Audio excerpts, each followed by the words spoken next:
first things first, how have you been? Yeah, I've been well, Michael. Absolutely nothing to complain about at all. Keeping busy, but fit and healthy, and so are my family. So that's the main thing. Absolutely. And when you look back at the last 3.5 months, it feels like, in the whole of the country, where the country has had issues, somehow this virus has exposed it. And that's certainly the case with football. All the weaknesses that for many years we've talked about have been really laid bare, haven't they?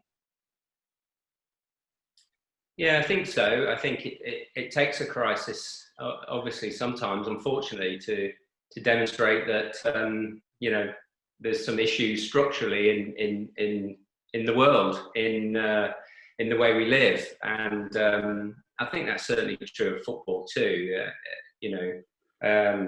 Football was having its issues and struggling, before a crisis. When a crisis like this comes along, then they quickly come to the surface and really prove the point that they are structural. So hopefully, something good will come out of this crisis from that point of view, and we can find a better way on certain areas in football. Looking from outside as a journalist in at the football club, it feels like, as a whole, the club have pretty quickly realised the nature of the problems that you're going to be facing. Do you think that's fair? Yes, I think it's fair that we've kind of got to grips with things quickly, but I think that's, and I think it's the nature of how we operate on a day-to-day basis. I think we have a good, cross section of experience and skills. We talk about, we debate, and so yes, I think we've got to grips with it as best we could, really. Again, tried to put ourselves in a position whereby we could make good decisions under difficult circumstances. Decision making under uncertainty is one of the most challenging things, but I think we've tried to put ourselves in a position to do that. Yes. And the furlough scheme, I've heard lots of managers of businesses similar sort of size to football clubs that you're involved in talking about the benefits of it. I guess it's taken a lot of the edge off some of the problems that you might have had. Well, it certainly helped, yes. And, I think without it, then obviously, society as a whole and us as a football club and football in general would have been even more on its knees, to be honest. So yeah, we've needed that help. I think it's recognition that as well for football, that the role it plays in the community, because we think about it in terms of games and points and things like that, but there's a whole community, individual well-being aspect to this, which again, we've never lost sight of, and we recognise, how football can be a positive going forward, as soon as we can get back to playing and get back to delivering what fans want, really. I've heard all sorts of rumours about the government possibly looking at, inverted commas, a rescue package for football, particularly outside of the Championship and the Premier League, and looking to put some money into the game. Do you think that's something that would go down well at that level of football, League One and down to, however that works, some sort of package to try and support, like you said, businesses that are very involved in community? Yes, I think it would obviously be very welcome. But again, I think, there are many calls on that kind of support from government and authorities, as well as football. So I would like to see, I would hope that we can put, to some degree, our own house in order and come up with our own solutions. And I think then I think people will, accept that we deserve some help, etc. On the basis that, I think what people would find really difficult is, football being supported in a way that, on the basis that it wasn't prepared to help itself. And I think we have to help itself, and we have to show, responsibility in the way that football is run, and then I think we would deserve that help, to be honest. And talking to Liam, your chief executive, Clive, Yeah. obviously the chairman, there's no doubt that as a club, I think you're one of those that are very much pushing for a salary cap, which I guess is kind of what you're alluding to there. If football's going to look after itself at this level, it's going to have to get a control of its costs, and the biggest cost is the cost of the players. Yes, I think that's one aspect to it. I think there are others, but I certainly think that we have to demonstrate as an industry, if you like, and as a football club, that we can live within our means, that we can, act responsibly. We are very clear. We want to be a successful club, but we want to be a sustainable club, and therefore, I think we should keep that thought front and centre. And yes, I mean, absolutely. There's a number of things that football can do, and that we'll be talking about in the next few weeks, to try and implement change for next season that puts all football clubs on a better and healthier footing. Do you think, as a football club, you maybe things have fallen in terms of time? You'd never want this crisis, never want what's happened to people, but the action that you took as a football club, particularly around January, and changing the structure of the squad, changing the pay levels and the remuneration that you've done with players, and looking to bring the budgets down and do things slightly differently to how they've been done in the previous couple of years, albeit they were successful. Do you think that's actually put you in quite a good position now in terms of whenever the market reopens for players and all those sorts of things, that actually you're in a better position that other clubs are going to try and get to? Well, time will tell, to be honest. I think, we face many challenges still, and there are still, I think, potential twists and turns. But we do what we think is right for us, and around the turn of the year, as you say, we felt that we needed to amend some things and take a different approach from a sustainability point of view, and we knew that was right for us, whatever situation came along. Obviously, we never anticipated this, so I think we're in a fair position. Yes, I think we're always looking for competitive advantage, and I think that the way we want to approach running the football club going forward, and the business model, as it were, actually is the right thing to do in any circumstances. Looking through the social media, the club has, by and large, from what I can see, has received a lot of praise for the way you've approached the last week or so, with the announcement about obviously the curtailment of the league, and then in terms of what you do about season ticket money. Just talk us through the process that you as a board went through in terms of deciding how you were going to approach that as a huge issue for you. Yes, a big issue for us. But to be honest, we have a medium-term strategy. We have something that guides us day in, day out. And, when you've got that, when you understand what you're trying to do and how you're going to go about it, and the things that are important to you, such as fan engagement, such as being good communicators, as I said, being a sustainable club, having values, then actually it helps pretty quickly to come to what you should do. And I think that the season ticket situation is a very good example of that.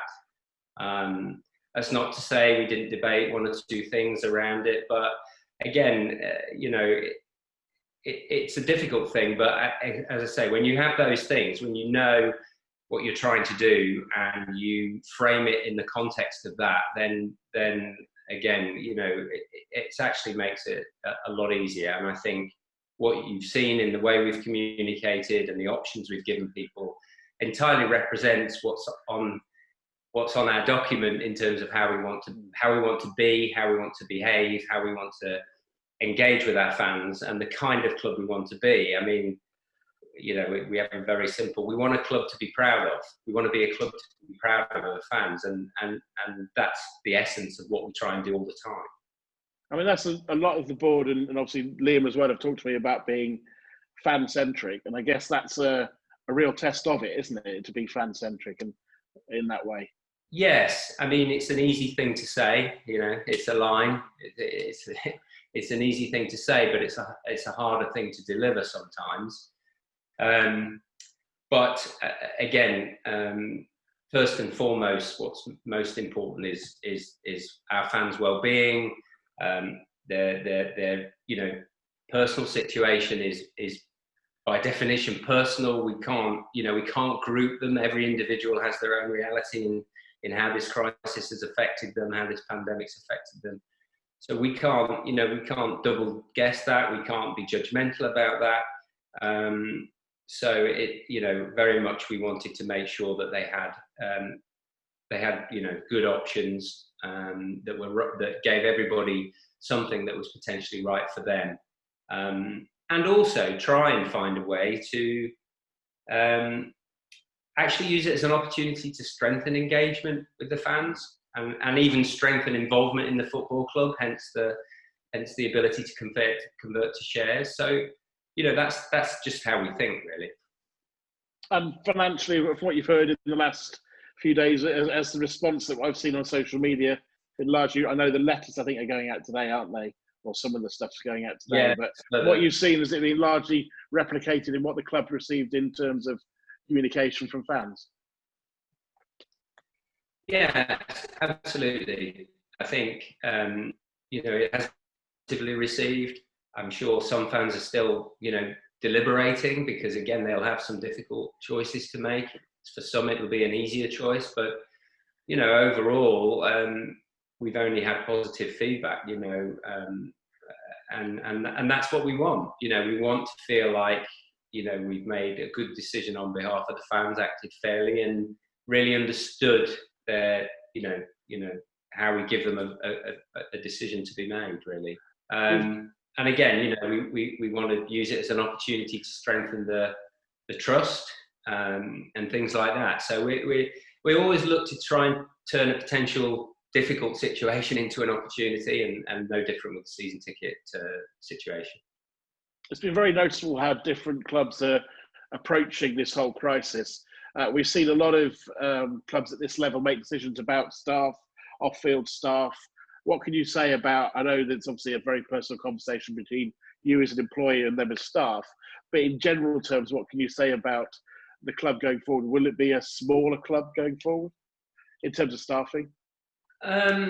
Well, again, I think that, obviously we've just gone through a very, what you would say is a key milestone in terms of curtailment of the season. And the minute you get through that, you're then thinking about, well, what else do we have to decide on? What does this mean now, et cetera, et cetera. So, I think Clive and Liam have said before that, some very difficult decisions to be made, because, we're nowhere near out of the woods.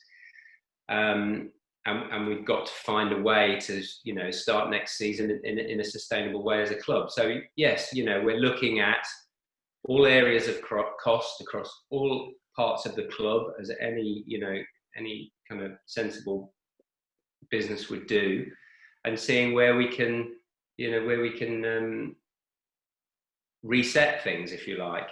But again, I think a little bit like we talked about in relation to the way we approach fans, that we have the same document, we relate the same document to our staff who we care very much about. So any kind of decisions in that area will be deliberated on, and yes, difficult decisions may well have to be made, but we'll always look to help in that situation, even if it is a difficult decision. And when you look to the future, I think it might sound an odd question after the one I just asked, but for me, I look at it as a real, if all the salary caps and all those sorts of things happen, it's a real opportunity, actually, isn't it, for football and for clubs like Lincoln to have obviously it's been a great 3 years, but actually have an even, build on that and go forward, because actually there should be real opportunities for clubs. Yes, I think, we're in the talking phase at the moment, and talking's easy, but there'll come a point, if we can get some of these structural things addressed, that we've then got to, we've got to walk the talk, so to speak. So, again, time will tell as to how. One thing I never forget is that we're in a competition, and by definition, we're in a competition, and competition means that you fight with other people and you try and find an advantage and you make it difficult for them, the opposition, etc. Everything we talk about on the pitch, we kind of have to try and win off the field too. So, that can drive poor behaviours as well as positive behaviours. So again, time will tell. But I'm confident, and I know the board are confident that we've got a good, as good a position as we can be in for us, Lincoln City, nobody else, and we'll be doing everything we can to make sure we keep that, we create the environment for Michael, for the players, for the staff to have a chance at success.